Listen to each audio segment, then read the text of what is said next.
Hello and welcome to the Believe Crew podcast. The business is you. I'm Jamie White, founder of Believe Crew and your host. Let's jump right in. Hello and welcome to today's podcast. Today, as my special guest is co-founder in Believe Crew and coach and behind the scenes, all the things, Kara White, my Hi. sister-in-law. Hello. So today, I'd like to interview you as an entrepreneur and as a coach, like how you help people and what it's been like on the journey for yourself to get here. So can you tell us how you got into this and your why? How I got into this starts several years ago. Weren't you actually an entrepreneur at a young age? Yes, that is true. So let's start there. Okay. I don't think of it like that, though. I'm so glad I get to edit things. I don't want any of it edited, but I don't have the final say, right? As the implementer and the editor, you have the final say. At the age of 18, I was a massage therapist. I had my own business, rented a space, and was in business for approximately 2 years, I think. It's a long time ago now. It feels like a lifetime ago. It did well. It did okay, but it wasn't ever a full-time thing for me. As a small town, had a full-time job, was actually working about 60 hours a week back then to do massage and work my day job. I closed that and moved to Wisconsin. Do you remember when you went into it, like to say, hey, I want to become a massage therapist? Was there a thought that you were going to be building a business? No, I had no thought about what would be the business side of that. I've always found the human body interesting and how it functions. It was a flexible job, like really what I wanted was flexibility to your have number a one strength family. and your number one strength is adaptability. So that makes complete sense. Absolutely, yeah. Yeah. Knowing now what I know, it all fits. Did you know someone that was in massage?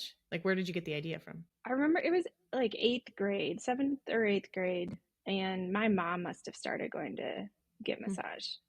And we had this opportunity to choose a career to job shadow.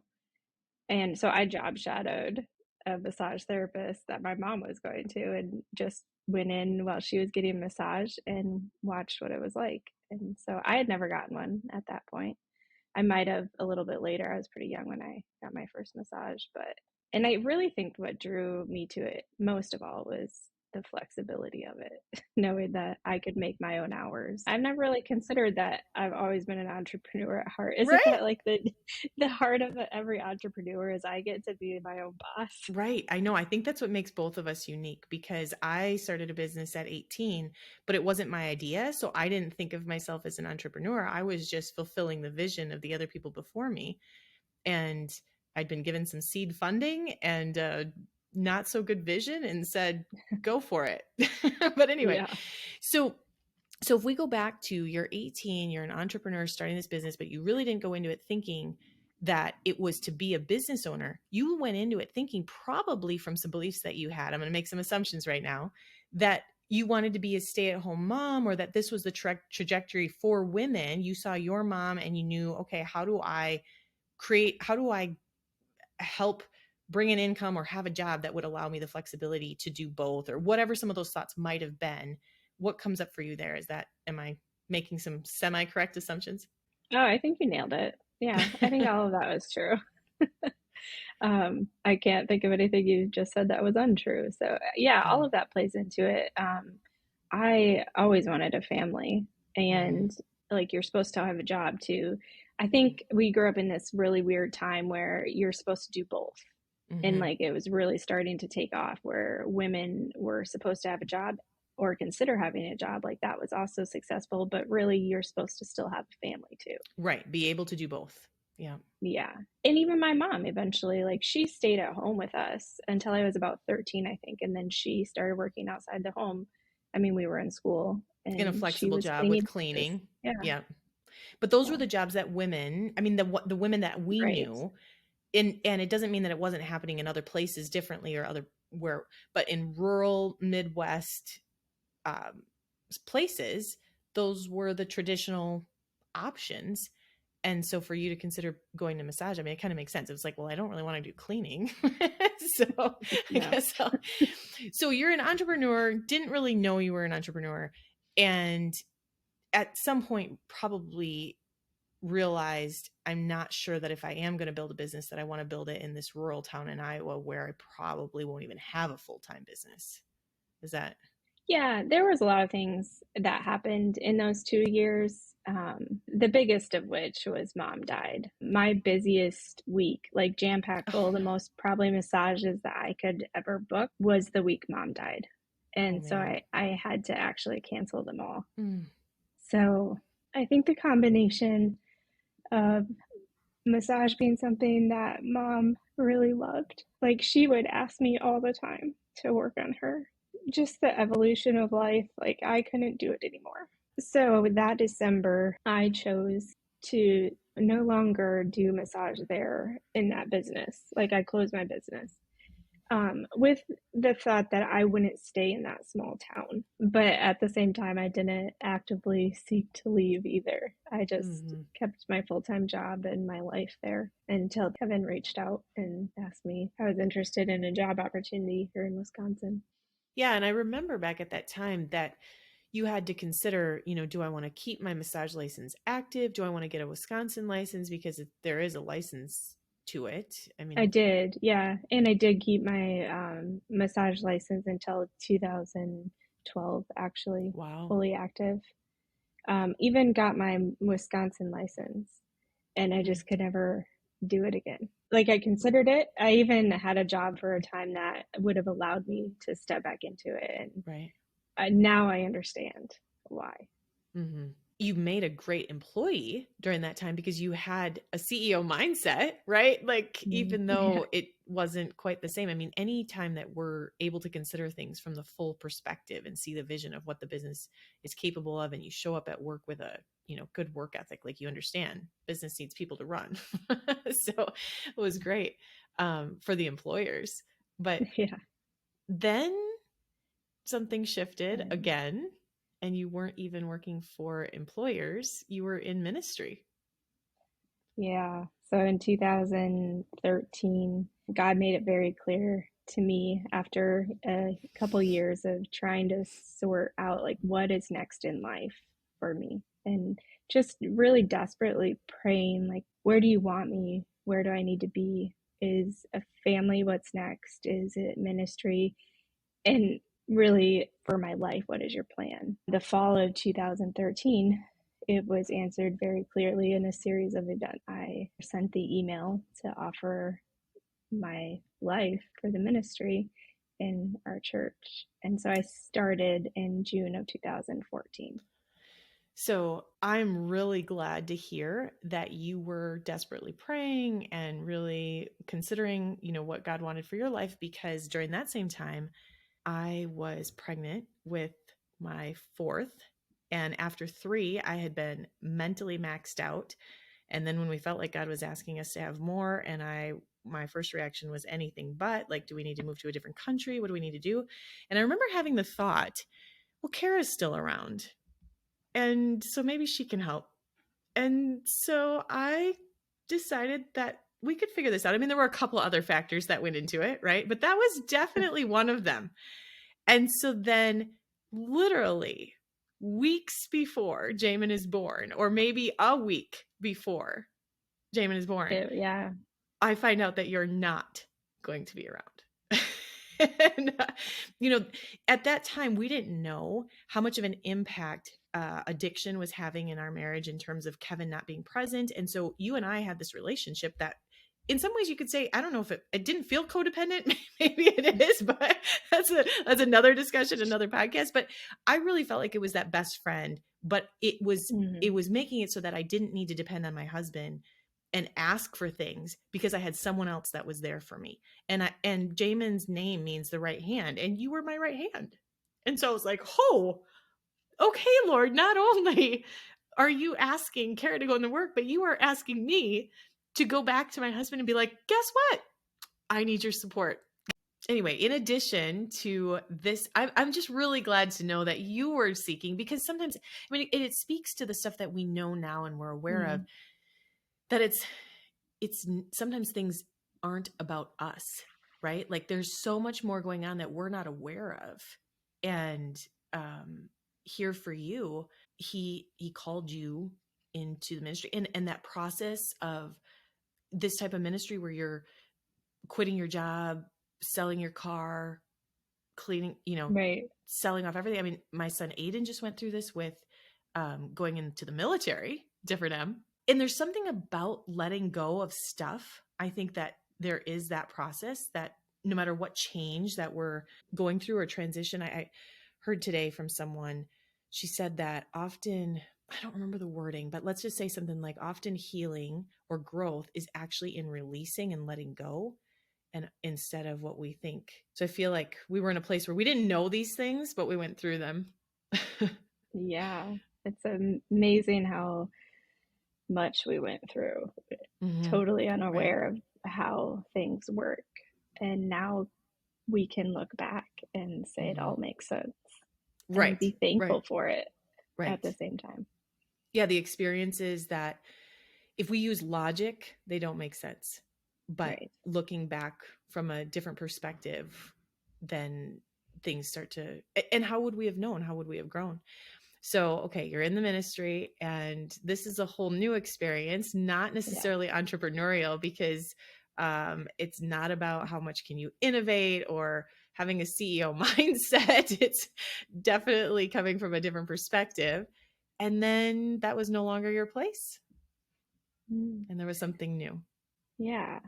The process of time revealed itself that the ministry was a portion of my life and not Mm-hmm. the rest of my life. And it served a great purpose in my life in Mm-hmm. so many ways. It was its own experience and it wasn't all easy. Right. And I wouldn't not do it if I had to do it again. Being called into the ministry was probably the first time I knew without a shadow of a doubt what the Lord was asking me to do. Mm-hmm. And knowing that, like following through on it, and every time since that He's asked me to do something and made it Mm-hmm. very clear what the path is for my life, it only gets stronger. Well, what comes to mind for me is when there was the point that, really the two of us were not communicating a lot during this time. But then in 2017, when we made that shift and started to say, okay, what else is there? What else could there be? And Mm-hmm. recognize that there was this physical pain or these physical cycles that we were involved in. And just, I think we may have talked in another podcast or in other places about like the why behind Believe Crew and our mind, body, spirit connections that we were coming aware of. But in the interest of thinking from an entrepreneurial perspective and sort of like, where are you today and what have you gone through now in this last year, even to go from the experiences of the past to more of an entrepreneurial mindset and really stepping out in unwavering faith? What comes up for you? Having an entrepreneurial mindset is just my mindset. I don't know how to differentiate that for me. I would say what I've learned in the past year, or what's been cemented for me in the past year, is letting God lead, even or especially in business. I love that. And that, like, we've heard so much from Mark King, Yeah. who has helped me see that in ways that bring me into alignment. Business is not separate from any other part of my life, and it's certainly not separate from God. And it's a vehicle for me to serve. I love that. That's absolutely what I believe, is that there are different vehicles for everyone to be serving in. Maybe some is in the form of farming, where you're literally planting seeds. Maybe some are in the form of trucking, where you're hauling the seeds, like, and the people that we're meeting along the way and the things that we're producing and creating. And wherever it is, it could be in a food line. It could be, um, ministering to others around the world. It could be in ministry. And there are so many places that we could be called, and they might not make sense. They might not make logical sense. In fact, they probably won't.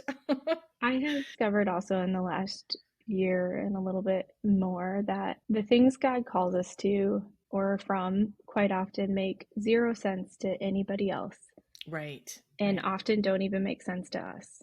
And that doesn't mean that we can't do it Right. or that it won't have like immense joy in it. I want to think about that again. So wherever we're being called, I think we know that it means it's our calling and it's not for someone else. But the piece that you're kind of bringing out is that it doesn't even mean that someone else is going to understand our calling. They don't need to. Right. We want them to. We want people to Right. understand what we're being called to. And the only reason we want that is because we want validation. We want to Mm-hmm. be understood. It's a human need to want to be understood. Mm. But it doesn't need to be Mm-hmm. understood for it to be something that's true and something that God is calling us to, something that we can do Mm-hmm. with Him leading the way and providing everything we need. So I don't know if this visual is helpful for anyone else, but this was a visual that came for me today. When I think about, okay, we live in Wisconsin where sometimes people are ice fishing out on the ice, and I've not ever really understood the excitement of fishing in the winter. But regardless of that, I've also not understood how to drive a car or walk across ice that looks like it may or may not be solid enough. So that's just not my lane. So when I think about stepping out on the ice, this is like a big deal. Imagine that I am someone looking for the person in the fishing shack to see me, to see that I'm doing something new and that I'm a little nervous to step on the ice. This is not comfortable for me. And could you stop fishing for a moment, peek out your window or your door, and notice that I'm doing something new and different, which, by the way, how would you even know? And come and help me, come and walk with me.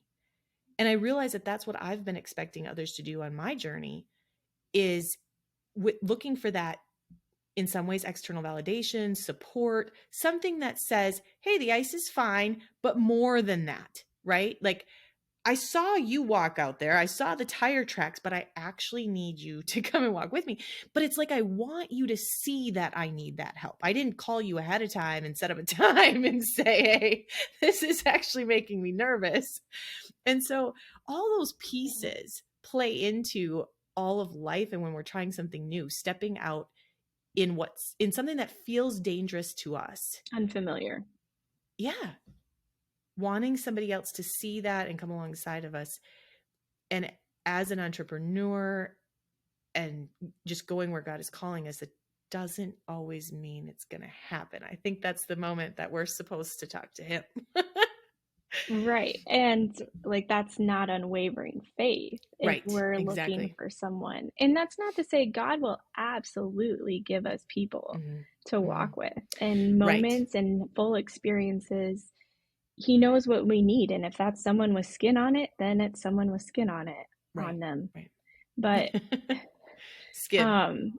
yeah.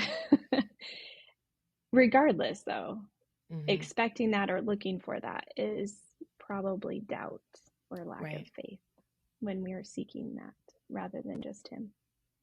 Right. So when you think about the future as an entrepreneur in Believe Crew, as a partner, my word for the year is healthy partnerships. And this is one of the partnerships. What is it that you think about? Growth. Getting out of the comfort zone kind of growth? I mean, probably. I think that's what makes growth happen. I'm not sure beyond that. I think that there's growth, there's room for growth in Believe Crew, there's room for Mm-hmm. growth in me, in my life. There's always room for growth. That's the one word when you ask that question that comes to mind for Well, this the other year. visual, in addition to what I said, which is getting out of the comfort zone, was almost like a watering. Like, are we called to water to help Mm, growth and nurturing growth? yeah, absolutely. Mm-hmm. Yeah. I'm not 100% sure in all the specific ways God is calling me Mm-hmm. to help. I know He's asking me to be available to help others. And whether that's supporting Believe Crew in the administration side or coaching one-on-one with clients, which is amazing all by itself, wherever that is or however that is, helping growth in So I'm going to go everyone. down that road. When you first started, we did not expect to be a coach. And now you've had multiple coaching sessions with multiple clients. And did I hear you say you love it? You might have. It's hard to describe, I guess, exactly what coaching is until you've experienced it, and what it is for the client versus what it is for the coach. I mean, I've had both experiences now, and it's sometimes similar to what you see right here on the podcast, where you have a moment like, oh, apparently that did mean something. I was an entrepreneur when I was 18 years old, or maybe I haven't fully processed what it felt like and what it meant and how all of that was intertwined, that the business of massage and my mom, like I'm aware of that, but perhaps there's more to process, and that's coaching too. We have that all the time between us. All the time. It's my turn. It's your turn. Whose turn is it? Yeah. I don't know. I don't know how to explain it. I can help people uncover themselves, I guess, is the best way to talk about it, and why they can love themselves. What comes up for me is that in the past, in mentor type relationships that I had been familiar with, or people that I respected and thought it was a mentor type relationship, was a little bit more of an expectation, or you should be considering this or should be doing this, or it doesn't have to be that it was a shaming should type thing, but I don't believe that I was raised with a questioning and a curiosity of, well, what do you think is right for you? And then a belief that that could be possible. And I know that that's super hard for the people that we're closest to, like my poor kids, you know, if I want to ask them a question, they just want to roll their eyes. But I think that's a very valid point. We necessarily haven't been raised to A, question, and B, trust ourselves with the answer. Like, it, even when you think about like the way religion is looked at, or how I took in what was taught to me about spirituality, was to think that the answers are found outside of myself. And you would argue that that's true, right? Like, God is outside of me. He's all around me, but he's also within me. And so when he's also within me, are the answers not also inside of me? And I think the problem for me with that was I disconnected myself from God. And I looked outside of what was in me for answers and direction in life. And I looked to other people to tell me if I was right or wrong, and the community I was surrounded with to tell me if I was okay or not. And I think that's natural. It's not even limited to religious cultures that that's what children do. They look to the community around them to define them. And at the same time, we as adults can cultivate that children can trust themselves and help them to critically think or examine what is my being telling me? What does my spirit need? What does my soul need? What does my body need? Knowing that it's all connected. We could go into that a little bit deeper in terms of, you know, I've gotten to the point of believing that the kids know whether or not they need French fries or beets. Like, just because someone else says beets are healthy, my kids might not like beets, or maybe it's vice versa. And what's interesting, thinking about what you said, I have a painting workshop that I've done for a few years now on values. And so I have primarily women, but really it's been both men and women, sort the cards, find their values, and then paint them.